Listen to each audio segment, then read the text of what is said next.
Hey, looks like we're live.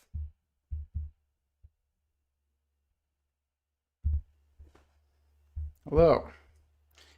Debating right now if I should go live on Instagram too. I have not done that in a while. But we will see. I'm thinking about it.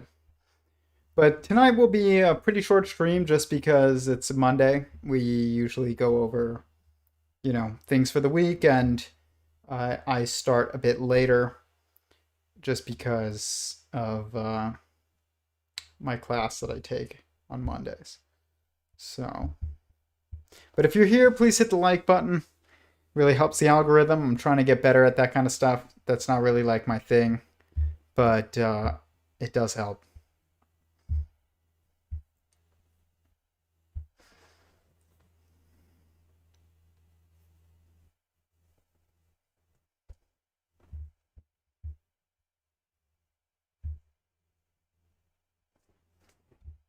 Just loading up everything here. So last week we had a great stream. It was on confidence. For anybody who did not see it, I highly suggest that you check it out. I am going to go live on Instagram because I think that we haven't done it in a while. It's been a bit. Let's do it. Thank you for the like.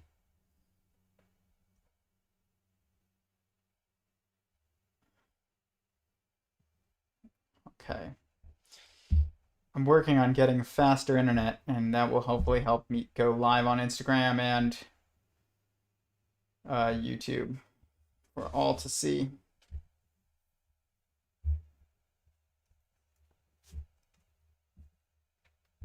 Actually, hold on.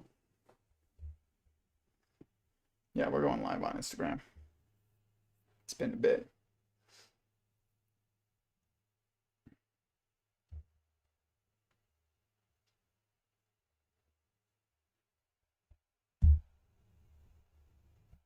Okay, looks like we're live on Instagram too. Um, like I said, for anybody just joining the Instagram, highly suggest checking out the stream I did on YouTube on confidence. I would think it was a great stream. Really think that that's something that people are lacking in a lot right now is confidence. And my stream really touches on why I think this kind of has manifested, why we have replaced confidence and a value on confidence and a value on competence with just valuing fake virtue and fake incompetence. It's not real competence. It's fake competence. So I think that that's something that we as a society need to like peel back and look at a bit. I mean, not as a society, I say that. I mean, individual thinkers who are leaders of society, because society is a mindless beast that is incapable of, maneuvering. But we do need to figure out this confidence problem. We have a lot of problems coming up that are going to require competent people and confident people, uh, people who are confident in their competence. So, whatever needs to be done to kind of fix this issue a bit is definitely important, because there is no real value in just being, inept. And we're basically putting a fake value on it. And nobody is inept. That's the thing, too. Nobody is incapable of anything important. People are capable of everyone is capable of something important. But uh, I kind of wanted to just talk about the week, talk about some of the things that I have planned. Um, there is some people that I've reached out to have on the show pretty soon. That would be a good episode, I think. I'm going to start focusing on having more people come on, and I have some plans for a friend of mine who has been on before, Kevin. He's very into metaphysics and also quite skilled with it. He's going to be on again pretty soon.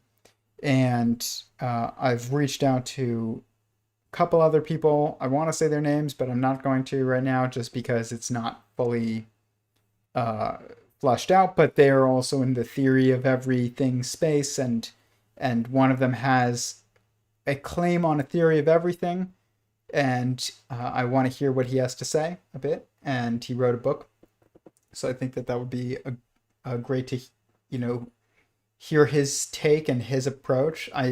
Like I have said before, I think people who are in this space tend to like avoid each other, kind of like the plague almost, and it's very much partially because there is this acknowledgement that happens when you start speaking about somebody else's work, and it's like if you acknowledge their work, then you're acknowledging the legitimacy of their work and the importance of their work.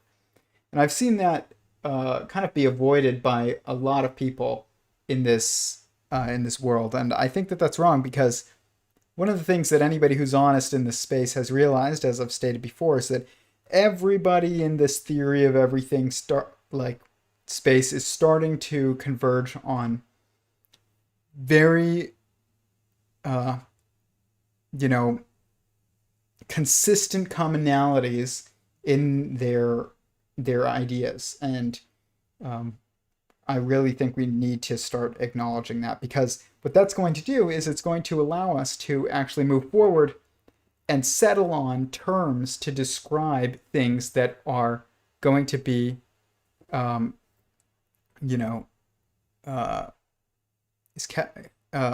consistent across the group. Is Kevin the trainer?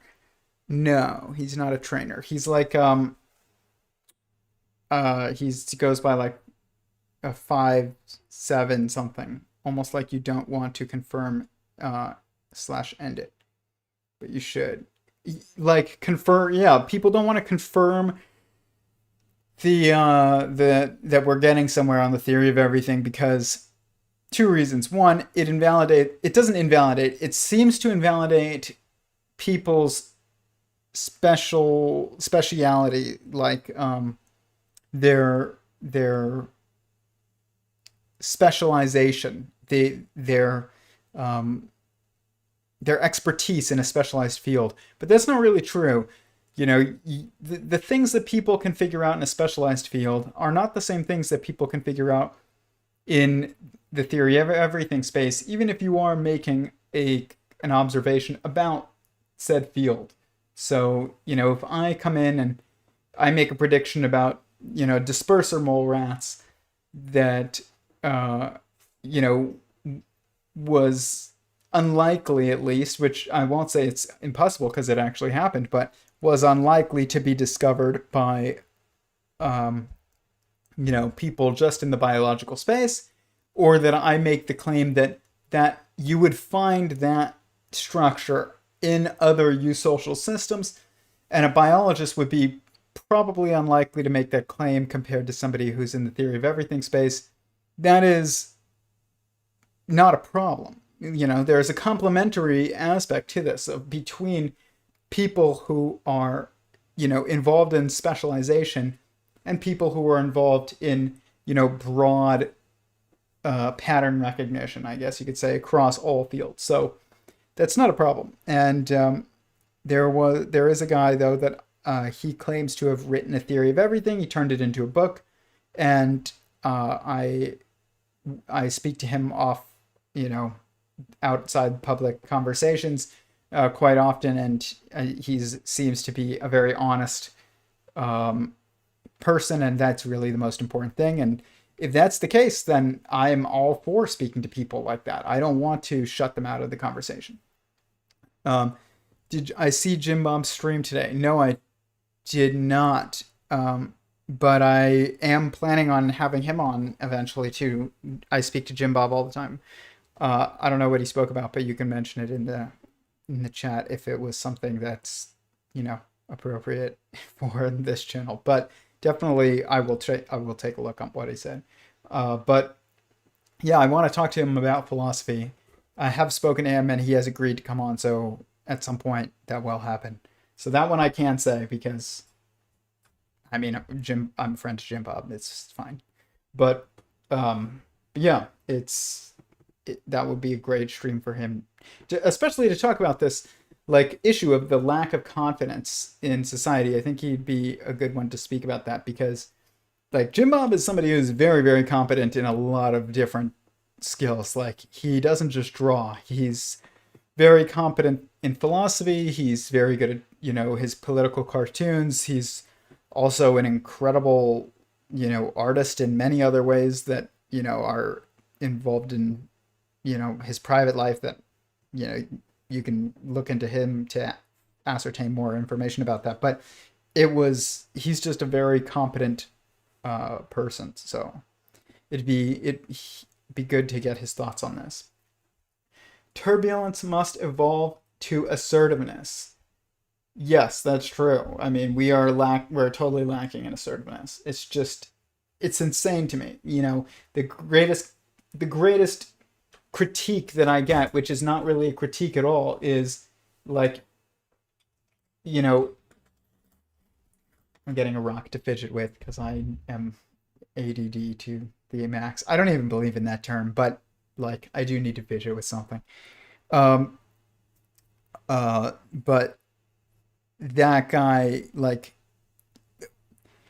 we just need competence, and it's the biggest critique that I get very often is like his confidence annoys me, and it's like, why? If I see somebody use a great basketball play, it's like if you saw somebody in the NBA, and I'm not saying, I mean, I am saying like I am like intuitively at that level of physics, but not claiming to be LeBron James, but like I'm not being paid for my work either yet, but I can do physics at an elite level.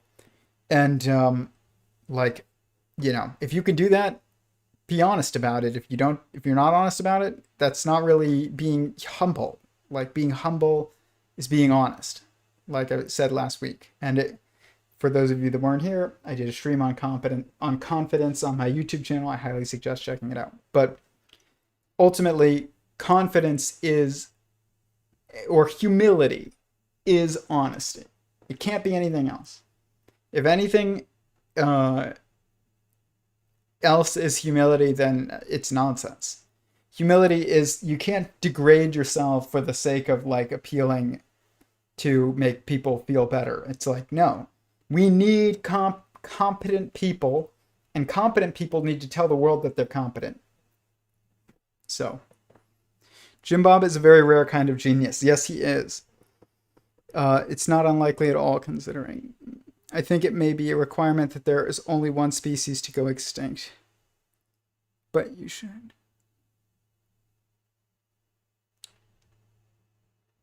Doesn't amount to much. I'm confused on what you're saying. About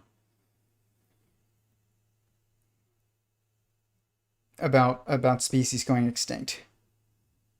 But I have been thinking a lot about actually like different species, and this is something that I think I want to explore a bit more openly on my channel, and just because it's been such a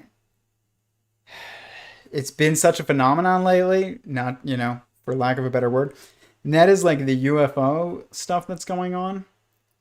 And like I've talked before about this, like when I was a kid, I wrote a paper in middle school about Bob Lazar and like Area 51, and like how the government, basically the paper was making an argument that if the government knew that there were, was a technologically advanced other civilization, regardless of where it came from, they were morally required to let us know. And that has been quite a bit in the news lately, and I've been really like looking more into it. And the issue for me is that admittedly, it's not so acknowledged by my model. And or at least the existence of other species on other planets is not acknowledged by my model. But it doesn't really have to be either, because, you know, like geckos aren't acknowledged by my model. Like, you know, polar bears aren't acknowledged by my model. And so I've thought a lot about this. Is like, why, like, what is the place? Because the universe was made with a purpose. That's what people don't understand. Like, I am back. Res Philosopher, I haven't been gone. I'm on my YouTube channel every night. I just have not been on YouTube. Not been on Instagram, but like, check it out on YouTube. I stream every single night. But it's just better picture on YouTube, so that's where I do it. But I think about this a lot. It's like, this is what people don't understand. There has to be a purpose. Like, there is a purpose. It's not that there has to be. It's not like I need there to be a purpose. There is a purpose to the creation of the universe. So that means that, and that's definite. I don't doubt that. But geckos and polar bears shouldn't make sense. But why is it that, like, it doesn't seem necessary that life was made on other planets for us to be here? And we are necessary because we are creating, you know, the next level of life to come, the technological singularity. But if that's the case, then why is there life on other planets? But what I thought about more is, I kind of hit me as like, well, do we need geckos? Do we need polar bears? You know, like, I don't know. God knows, but I don't. And I don't know how much I need to know either. Like, but the fact that they exist is kind of evidence that it's fine that there's other life on other planets. Like, I used to be, you know, an atheist materialist who definitely believed in aliens, but that they, and then, you know, I first believed they didn't come here. Then I researched Bob Lazar's story, and I was like, okay, they're here. And then I got older, kind of forgot about Bob Lazar, but never like stopped believing him, because if you really look into that story, like, it's very hard to not believe him the more you know about that story. And then started to look into the Fermi paradox a bit, and, you know, here's the answer to the Fermi paradox. Okay, like, this is like a fascinating question. This is what I should have started the stream off with, but we will bring it back to this on a longer stream when I have more time, because, like I said, I'm only streaming till about 10 p.m. tonight, because we just get started so late on Mondays. But one of the fascinating things to me is the Fermi paradox. And the Fermi paradox states that if there was other civilizations that were technologically advanced in the universe, that we would see evidence of them, and that it would be, you know, impossible to avoid it, because basically they would be creating these things called Dyson spheres, and then they would be basically covering entire stars in order to capture power, and then that would grow outward, you know, from a, you know, a single center point, and then you would see big black blotches of you know, nothingness in the stars that would be from, you know, the expansion of a technologically advanced civilization over the course of billions of years. And this is basically going on the presumption of two things. One, that there would be a desire to expand. And people will say, well, that's what life does. Life expands. Really? Look at birth rates as we get more technologically advanced. So I would argue that that's the solution to the Fermi paradox, is that even if there is other civilizations out there, I don't necessarily believe that they have the desire to breed and populate the universe. We don't even have that desire on Earth the more technologically advanced that we get. We lose it. So it's like, why would we expect them to not lose it? They're more technologically advanced than us, probably more centered in their mentality of, life than we are. They're probably less worried about their lineage and more worried about themselves as individuals than even we are. And we see that trend with us technologically. So I don't know why that was just like abandoned by most people when they thought about the Fermi paradox. It doesn't really make sense. So that's probably the answer to the Fermi paradox. And second of all, the idea that they would that they would not be able to exceed the speed of light in their travel, or not exceed, but bypass the speed of light in their travel is false. They're definitely able to do it. Like, I see that in my work. Basically, what they're doing is they're taking advantage of entanglement structure. So they've mapped the entanglement structure of the universe, and then they're basically able to jump like Jumper, just from here to there, But their existence doesn't mean that we aren't destined for something different than they are. And I do think that we are. It's like the existence of apes, of various species of apes, don't prevent the existence of the other species of apes. So why should we expect that to happen across worlds? Like, it doesn't make sense. Casually solves Fermi paradox. Exactly. But I mean, that is the solution to the Fermi paradox. It's like, look, like, we don't have the desire to expand. We just want to preserve ourselves the more technologically advanced that we get. So that is the solution. I mean, it's probably the main solution. There's probably other aspects to the solution involved with how you're traveling is not being detected all the time. But because you're slipping through entanglement, what I call the quantum substructure, basically. So this is why I also think that, like, this phenomenon, the UFO phenomenon, is so linked to like other types of paranormal. I don't know what even paranormal means, but like people say supernatural. There is nothing that exists that is supernatural other than maybe God.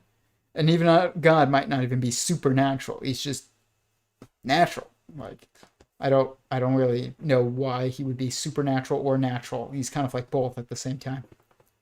I mean, that would make sense. He's a superposition, but like, the thing is like, when you look at like Skinwalker Ranch, okay, and I've talked about, like, there's a video on my YouTube channel about me and like an encounter with like a Skinwalker, I think, or a Wendigo as it's called. So I do believe they exist, and but I don't believe that that's alien. And the reason why, though, I think that this is these other paranormal or like supernatural, it's not supernatural, but paranormal like phenomenon are associated with the UFO and alien phenomenon, is because of their use of the quantum entanglement substructure. Okay, remember I've talked about this before, is that the entanglement substructure is essentially the heavens, and they are using it to travel. Like, that's how you take advantage of entanglement in order to travel from here to there, many, many, many, many, many times faster than the speed of light. And they're crossing in and out of these worlds that is basically, the heavens and the earth. That doesn't mean that they're angels either. I do believe that angels exist and demons exist, but like, that doesn't mean that aliens are angels and demons. But I do believe they are taking advantage of structures that are essentially the heavens. AKA they are the save space. The save space is where information is saved, and all information is bits relation to other bits. So what this is it's just bits relating to other bits while utilizing the 4 primary perspectives that are mapped out on my website. And I've posted them on Instagram before and talked about them on my YouTube channel of inside, outside, separate, and oneness. So they're using those to map the universe and how everything is entangled with itself, and then they're using that to travel. So it's causing like an overlap of worlds where they are, because they're opening, they're crossing them. They're like mixing the two. That's how you travel, using entanglement substructures. So it would make sense that you would see an increase in activity from supernatural phenomena. Angels, demons, ghosts, whatever they are, wendigos, skinwalkers, around the places that you would also see UFOs from aliens or from the descendants of a pre-flood civilization. I believe both exist. I don't believe it's just aliens. There's also, and I don't really know if it is them. I do believe that there are the descendants of a pre-flood civilization, and they're flying around. Now, whether or not there's other species there too that are the descendants of civilizations from other worlds remains to be seen. I don't really know how I feel about that. I wouldn't be surprised either way. I will say that it makes much more sense with me, my worldview, my model, that we definitely at least have the descendants of a pre-flood civilization, a pre-cataclysmic civilization flying around. And they are using the same technologies as I've spoken about before. And like we spoke about before, why they experienced that cataclysm that they experienced, because you can't just have everybody warp at once, like you're gonna destroy the host. This is like when Eric Weinstein kind of says, like, he was like, the creator should be afraid when the creation, becomes aware of its own source code. Now, I don't think, maybe that's true of the next level up of like an aeon. It's definitely not true of God. God is not afraid of us, and we are not able to do anything to God. But, I mean, we can't kill God. But we may be able to kill the next level up of life. If there is a level in between us and God, we might be able to do some serious shit, which isn't good. But that is, this is something I want to talk about more. I want to get some people on here that are involved in this discussion. And one of the reasons also why is because, like, I do believe that this is possibly the biggest cover-up that has ever existed in human history. I really do believe that. And, I know a lot of people think it's a psyop, what's going on. Of course it's a psyop. That doesn't mean that it's not real either. Like, they know far more than they're letting on. They have far more than they're letting on. And they're just telling us what they think we need to know so that we can get like a little crumb and be like satisfied and be like, okay, the government is, telling us. Also, I think that they need to even if their eventual goal is total disclosure, which I don't think that is, they need to do it slowly. You can't just be like, hey guys, by the way, remember Roswell? Well, here's that ship that we found. And also, here's, the bodies that we recovered of, beings that died in that crash. This one, like still works, but these ones we recovered in crashes that don't work, and this is that. Like, you can't do that. You can't. And that's like not even at the level of like what other people think is like we have treaties with like certain beings. Like, I don't know if that's true, but maybe, multiple people said that. The head of the Israeli Space Agency said that, and Bob Lazar said that they told him that that was true at some point when he was working. So our government said that too. I'm talking Bluebeam stuff. I don't know what Bluebeam is. Glad to see you on live again. I'm on live every week, but glad to see you here. Love 24/7. I think civilization exists on a bell curve, much like IQ. Probably. That makes sense. I can't normally explain the Sasquatch I've seen. You've seen a Sasquatch? That's pretty cool. I've not. But we can talk more about that at some point. I know nothing about Sasquatch. I definitely believed in aliens until recently. So did I, and then I've come back to it. Like, I don't think that it violates the idea that there's a purpose to the universe. And I think that it just like the existence in multiple monkeys doesn't violate the existence of the universe. Sometimes variety is just variety. It just is. That doesn't mean that all life forms are meant to up-level. Only one is meant to up-level, usually, at least, per world, but probably per universe. It's interesting, like, the Torah doesn't focus on, like, the story of, amphibians.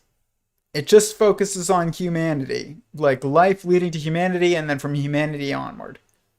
And, that's kind of how I've focused with my physics model as well. Is it's like, what's the direct path and lineage from bottom to top of life? And that, I think, is the main focus of a theory of everything. And then you can apply that to all the various variety that we see, but obviously the variety does exist. I would not say that the variety doesn't exist. It obviously exists. But I don't think they're trying to hide it from us. I think they're waiting for us. Maybe. I hope that's true. But I don't know, man. Bob Lazar said that the government told him that the, beings, aliens or whatever, call us containers. Doesn't sound like they're waiting for us.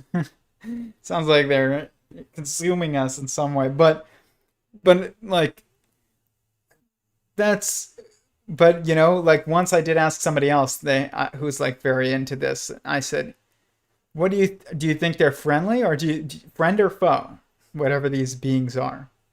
And he said to me, are there people that love deer and save deer and, give deer food? And I was like, yeah. He was like, are there people that hunt deer? I was like, yeah. He was like, well, there you go. It's like, can't really argue with that. Makes sense. It's like, why? Who said there was going to necessarily be one answer? Probably isn't. So,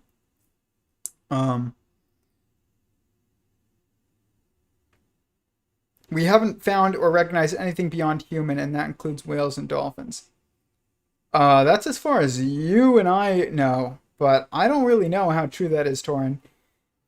I think that they have bodies. I think that Roswell was an actual UFO crash. Whatever that thing was, tech from the pre-flood civilization, tech from another world, who knows?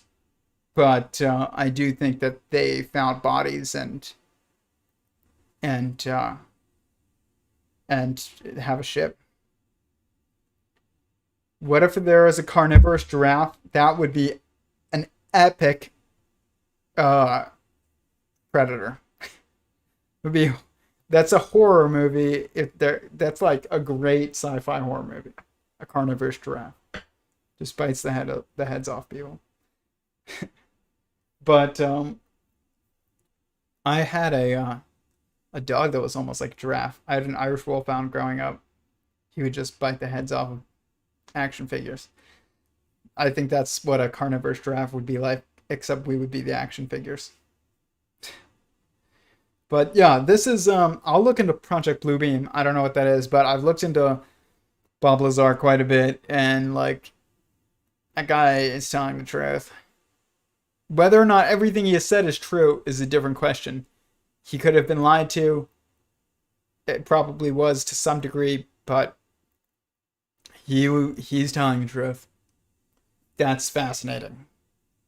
And it does open up other questions for us about like how is anti-gravity created?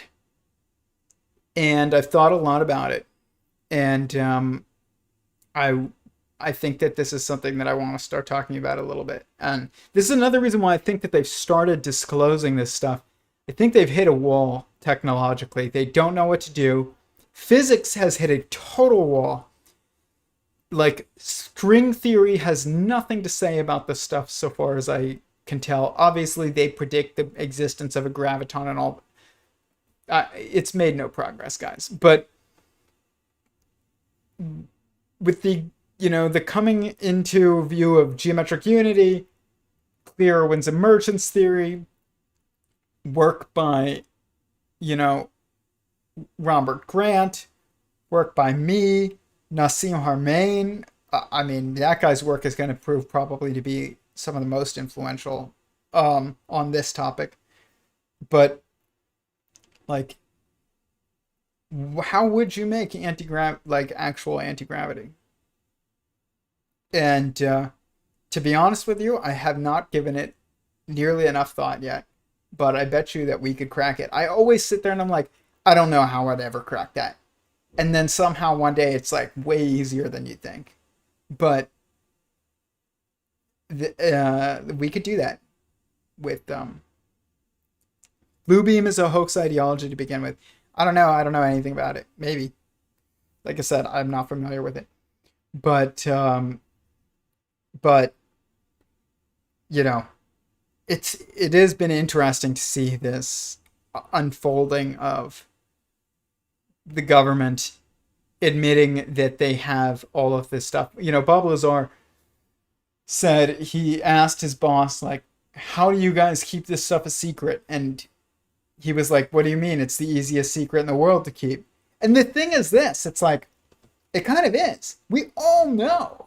We've all known. Everybody's like, oh, Area 51, where they have the UFOs? Where they have the aliens?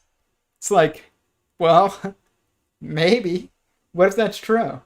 Then it just seems like they didn't really keep the secret. They just relied on us not really caring so much. Or not really having anything that we can do about it. Or not really, I don't know. We don't know. But they definitely do. I mean, it's interesting. Like, Harry Reid even said, he's like, and I don't believe him that he never got access. I think he did get access. But he was like, I tried for years to get access to all these materials that I heard Lockheed Martin had that were from crashed, craft that were pieces of, crashed craft. And I was never able to get access to those materials. It's like, dude, weren't you the like head of Nevada for like ever and wrote like forewords in books about UFOs? Harry Reid definitely knows way more than he's letting on. And, that's what I think is going on with a lot of people in the know of this, is I was listening to this guy named Richard Dolan, and I've been listening to him a lot. And he's a brilliant guy. I would love to get him on the show one day. I think we could possibly do that. And do you know if ideas may be right or wrong? What's your take on UFOs? My take on UFOs is that they are real. I don't know if I think at least some of them come from a pre-cataclysmic civilization here on Earth that are the descendants. And then I think that some of them are maybe from other worlds, but I don't know. But definitely from at least a pre-cataclysmic civilization here on Earth. I think these are real. what we're seeing. Um, how do you know if ideas may be right or wrong? Logic. Sometimes you don't know. Sometimes it's inevitable. Like a lot of ideas that I have seem inevitable, but other ideas I have are just guesses, and then we'll just find out. But like I will admit there is like definitely a hierarchy as to how confident I am in certain ideas. Some ideas I'm very confident in. Some ideas are just like throwing stuff at the wall blind. So, how do I think UFO propulsion works? I don't know. We were talking about it earlier a bit. Like, which propulsion? There's two propulsion methods. There's one which is they can just. I mean, actually, I have a lot of ideas on how it works, but I've showed models before of. Let's just pull this up. Of my various states of matter models, and here.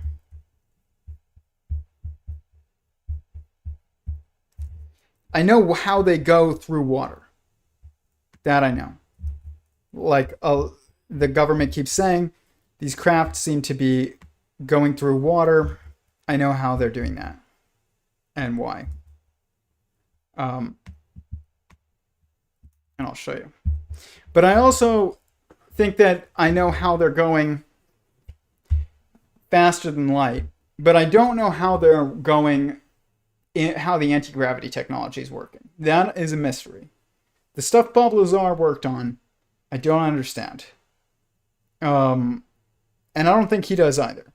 Looking at it, like, I mean, maybe he does. I mean, I have a saved video of him from the 90s going over the physics of it, and I need to go through it. But is Elon Musk an alien? I don't know. He denied the existence of aliens, and he did say, if anybody would know, I would know. It's like, maybe he's an alien. But here. For those of you. So.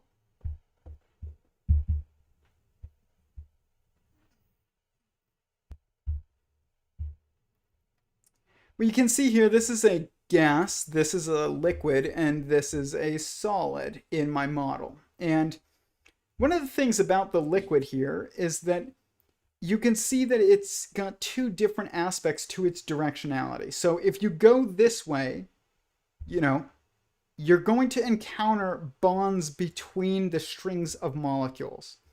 But if you go this way, you're not.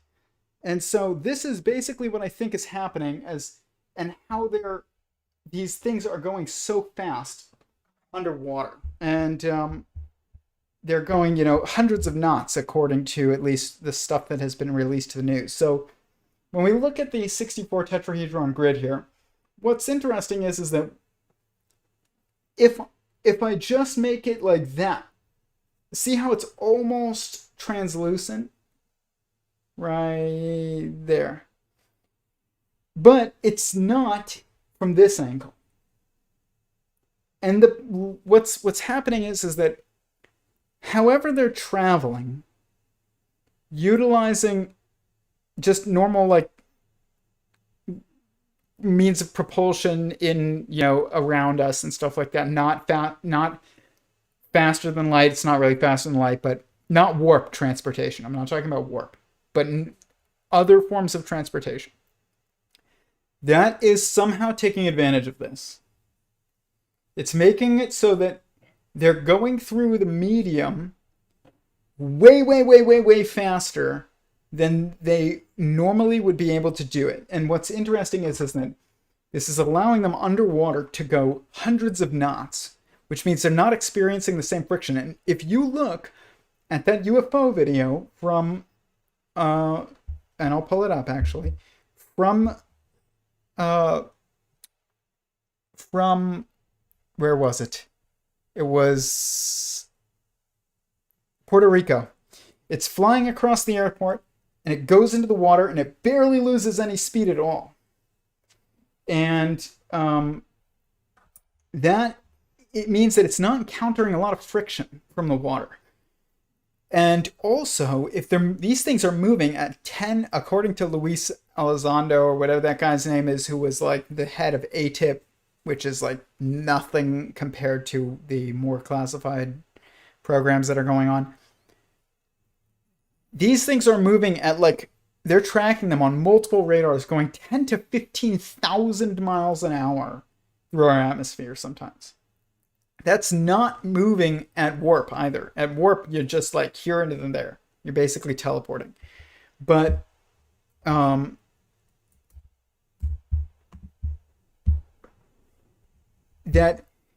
means though that they're also not encountering barely any friction in the air. Like, because even our SR-71 Blackbird, that thing needed to be made out of titanium in order to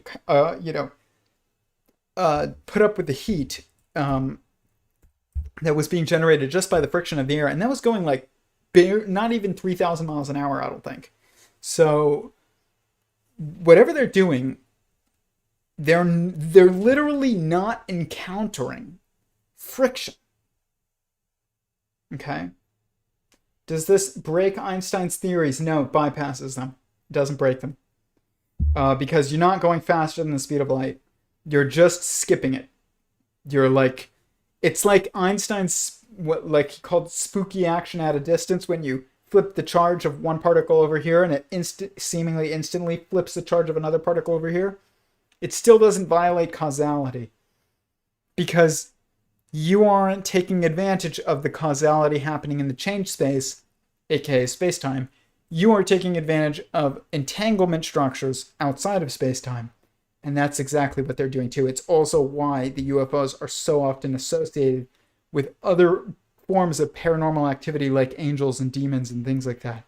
Because they're using similar parts of existence to travel that are inhabited also and used by angels and demons, essentially. UFO, what is it?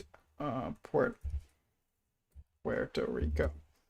But this video, man, it just blows my mind.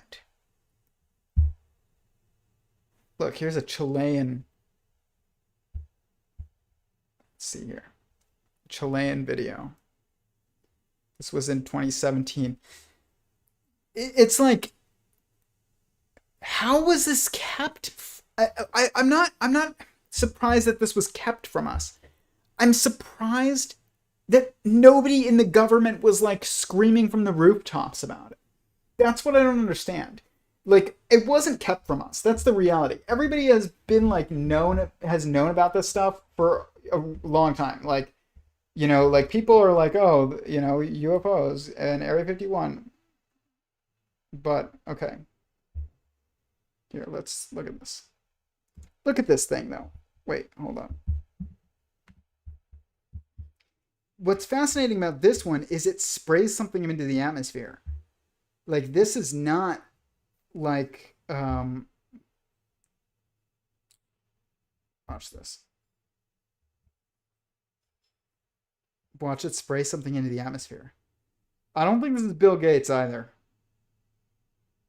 I know he wants to do that, but like, they're doing something. Look at it spraying something into the atmosphere. That's so weird. Like, that, what did it do? It did something.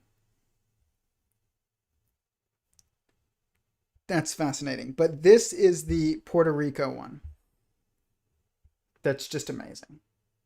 It's probably one of the best videos out there. But there is a classified photo that is from 50 feet away of a triangular UFO that's supposedly like perfect. And they won't let it be released. Our government has basically said that it exists, but that they won't allow it to be released right now. But guys, they have craft. Like, look at that thing just flying. Like, what means of propulsion are they using for that? That's my question. I do basically know the means of propulsion, I think. Not like the how exactly you would do it, but I know the mechanism that they're taking advantage of to do warp transportation. I don't know enabling them to do this, other than it does have something to do with gravity, obviously. I think. But it's just going, man. And then watch it go into the ocean.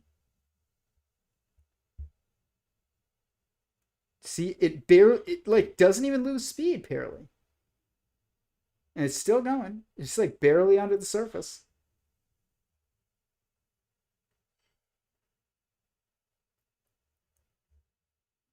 It's wild.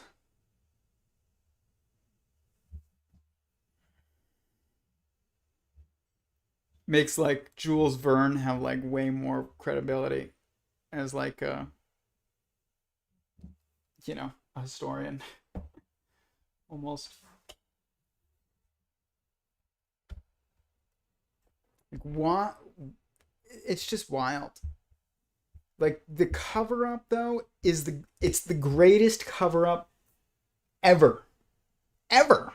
There's nothing there's never been the only other cover up that I would be like shocked that I really want to know about it is the Philadelphia experiment. I want to know like what happened with that.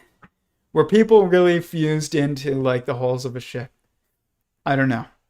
I don't know enough about that, but one of the things that's weird though is that the more that we seem to learn about this cover up, the more true everything seems to be that is the most outlandish, seemingly outlandish claims that, people have just dismissed as crazy. And I do wonder, like, if the Philadelphia experiment was totally random and just BS, why would we even hear about something so strange? I don't know. It does seem like a lot of these things that are supposed to be secrets aren't very well kept secrets, actually. We just aren't able to prove them. Is there any theory of gravity that allows for this? Definitely there is, but we just have to figure it out. I mean, that's the thing. It's like, it's there. So yeah, it has to be there. Not sure gravity is really a thing. It doesn't seem to be required when density is understood. They both exist. And I get what you're saying. But it's gravity is a conscious action by God. Density is not.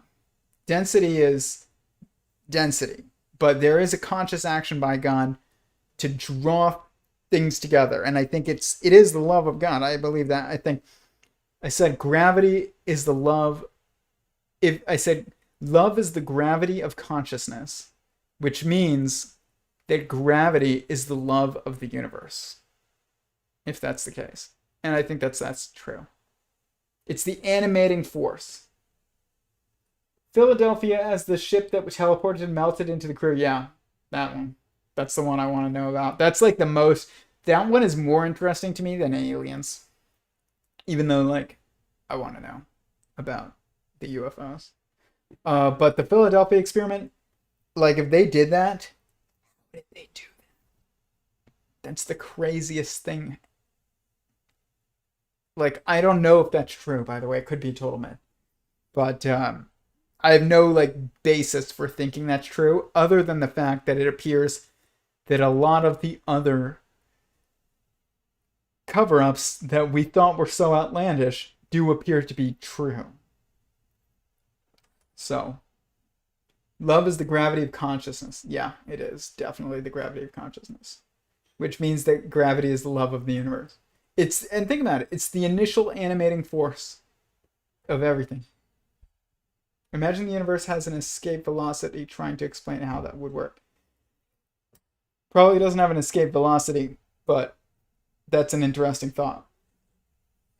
Probably has... Like, if you can escape the universe, it's through consensual... Like, the universe is a being, like you. It's, like, alive. And so, you are a universe to yourselves. And we are cells of the universe. So, like, you would need to take that into account in order to understand the escape velocity. But I mean, when you get a cut, there's escape velocity of your cells, but that's not good for your cells. If you sneeze, that's escape velocity, like 100 miles an hour. but yeah, it's I do think any kind of trans universal or versal, I call it a verse. The universe is everything that is creation. A verse is what we're in, or an aeon, and then um, which is a multiverse chain. So could you get to another verse, the previous verse, from this verse? Maybe, but if you could, it would be through consensual action by you and the verse that we're in, I think. But anyways, um, has Bob ever had a lie detector test? Yes, he passed some, but then one of them it was inconclusive, and they think that it was because he was so nervous. It was like very very early on, but that's not even why I think he's telling the truth. It's because he knew everything about Area 51 in a time when like nobody did. And he knew how to get there. He knew, what it was like when you were there. And not only that, he also worked at the lab in Los Alamos, and they didn't, after he came out as being, working at Area 51, the lab at Los Alamos denied that he worked at the lab, and then he was scrubbed from the digital records, but then they found his name, Bob Lazar, Robert Lazar, physicist, in the phone book, the physical phone book that was left over from when he was still working there. And in the library, they had the physical record of when he was in the paper for putting a jet engine in his Honda. And it said Bob Lazar, physicist at the lab at Los Alamos. And he was on the front page of the Los Alamos paper. And so they had scrubbed all the digital records, which means they want him not associated, but which is curious. But then it turns out that he was left by accident still in all the physical records, which, they just couldn't get rid of. That's why I believe Bob Lazar. They scrubbed him. And you don't scrub somebody who wasn't involved in some top secret stuff they weren't supposed to talk about, and then they talked about it.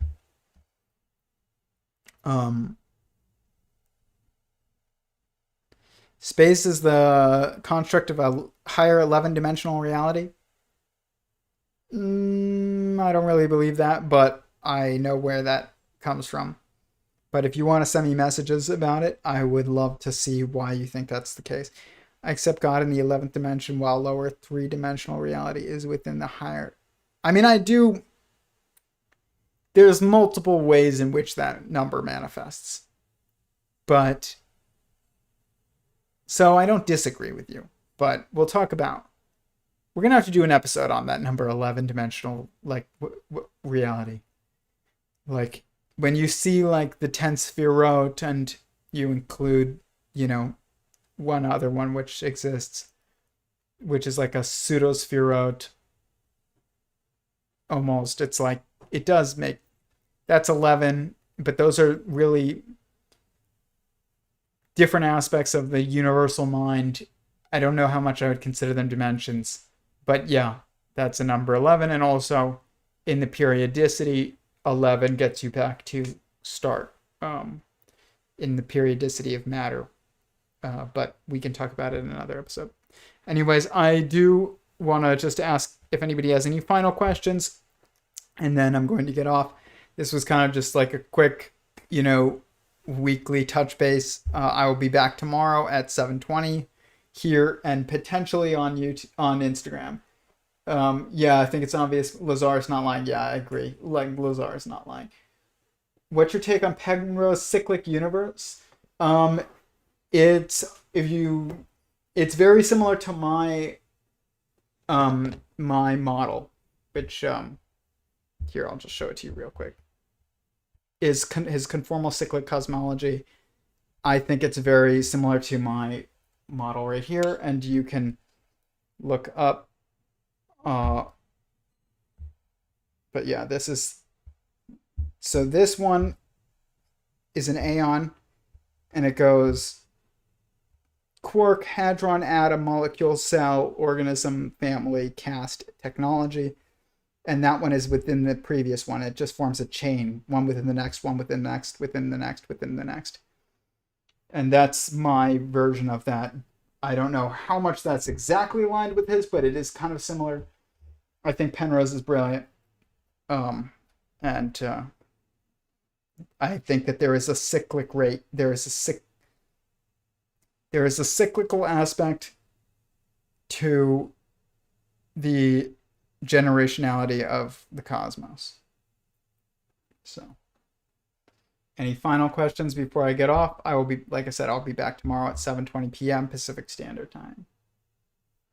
But is universe finite? No, the universe is not, but the verses are finite. At least they are finite in the fact that they reach a point and then don't progress beyond that. Like, that doesn't mean that existence isn't still happening in the previous aeon. It just means that there is a limit to the growth of life. 6 a.m. your time. Australia? I don't know where you are. I'm guessing Australia. That sounds like Australia. But yeah, there is a limit to the growth of life. A technological singularity is the limit, which then becomes a messianic consciousness, which is a wise technological singularity, or wise consciousness within a technological singularity as the body.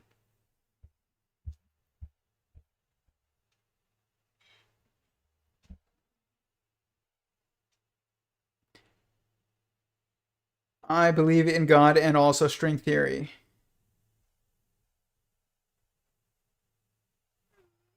Maybe you manifold theory of string theory. I'll look it up. I've heard a bit about it. I think string theory, they've mapped real mathematical structures that do exist. They haven't tied them to physics in the right way, I don't think. But we'll see. So I'm not totally against string theory, but I also kind of think that their perspective on it is totally wrong. Malta. Okay, that's pretty cool. How you feel about your progress? I feel like I've made an enormous amount of progress on my work over the last 4 or 5 years. Like, a ridiculous amount. But I still have lots to do. And there are still questions I have to answer, particularly when it comes to exact engineering questions about application. But I think I've made an enormous amount of progress. And it's interesting. Progress goes like this, it's not a straight line, and that's been very apparent, but it's like sometimes it's just exponential, where you'll just make so much progress in 2 months. It's just mind blowing. Then you have 6 months of trying to deconstruct that and trying to figure it all out a little bit more deeply, and sometimes you'll even seem a little stagnant, but then you have another epiphany that leads to exponential crazy progress. What's the biggest fundamental unsolved mystery for me?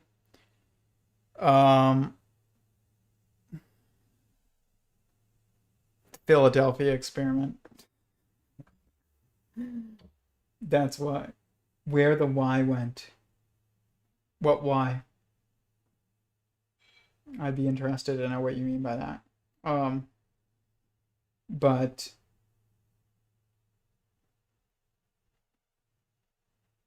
Yeah, I mean, the biggest unsolved mystery, or the details of like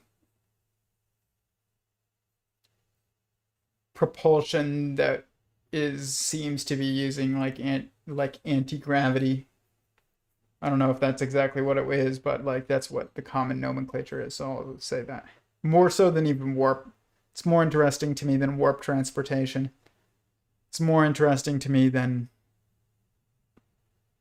a lot of other like forms of tech. Oh, where the wine went. Okay, that's funny. Very funny. Philadelphia experiment was technology given to the U.S. Navy from TG Zeta. The Zeta Regalians. Maybe. That would be the most interesting unsolved mystery for me is what was that? If that was something. Like, what was it? Was that their attempt at warp speed and they just failed? Um, why do you not use H? That's another mystery I have. Using G every time for H. Is that a mistake? It ripped a hole in space-time.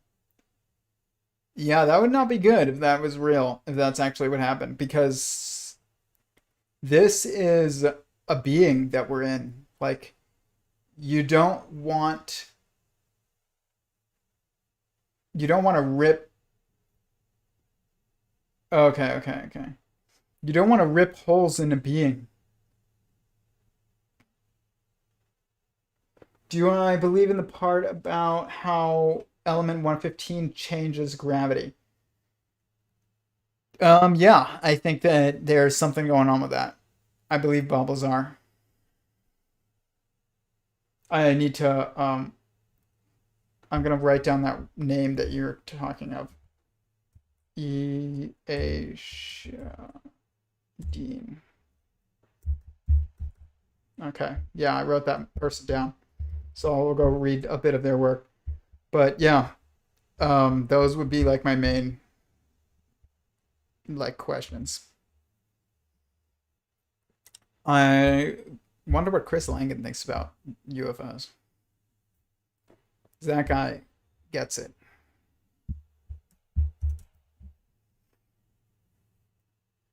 The voltage works, but he doesn't exactly explain how it works. He does to some degree in an old video, but he doesn't. They don't really know. That's the thing, from what I gather. He is. Um, we don't really know exactly how it works. Yeah, we cannot build that tech. Not right now, I don't think. I've heard rumors that Lockheed Martin made something that could do, like electromagnetic propulsion or anti-gravity propulsion. I don't know. That's not one I'm like so sold on. I have no idea. But I do believe that they have other craft. Like when you look at the composition of the other craft too, like it's like they're not made out of materials that we have no idea. Like they're made out of like they're really, really, really differently made. It does appear like they're 3D printed, which makes sense. I think they're 3D printed, but from what I've heard about them, they're all one piece and like looks like they're melded and like that makes sense that they're 3D printed. But um and it also appears that way with the hulls of them are like various layers. But they're layers of elements that we already know. So, that and it was like I don't even think titanium was an element. So how are they able to resist the heat from traveling at 15,000 miles an hour in and out of the atmosphere? I think that there's tech that's letting them reduce friction via like what I showed earlier. They're looking at how gas entangles and they're like going straight through it. It's not even it's like almost like they're not even touching it. Anyways, I am going to wrap this up. But this was a good time. I appreciate everybody being here. Smash the like button. I feel so ridiculous saying that, but please hit the like button if you're watching this and you do like it. It will help with the algorithm. Heaven is the only escape from space-time. I agree with that. 100%. Love 24/7. So we agree. But like I said, if you want to hear more about my work, sentientsingularity.com has an overview and links and models and explanations and history of the work. Also, in the description of the YouTube video below, there's a link to that. There's also a link to the Patreon if you'd like to support that way. If you want to participate in our Discord conversations, which are open voice conversations between people, like we just get a good group and everybody is just free to talk. And every Thursday at around 7, message me privately on Instagram and I will give you the private link. And yeah, this was awesome. So thank you. Peace. Like I said, I will be back tomorrow. If I'm not on Instagram, I will be on YouTube at least 7:20 p.m. Pacific Standard Time. So, okay. All right. I will talk to you guys tomorrow.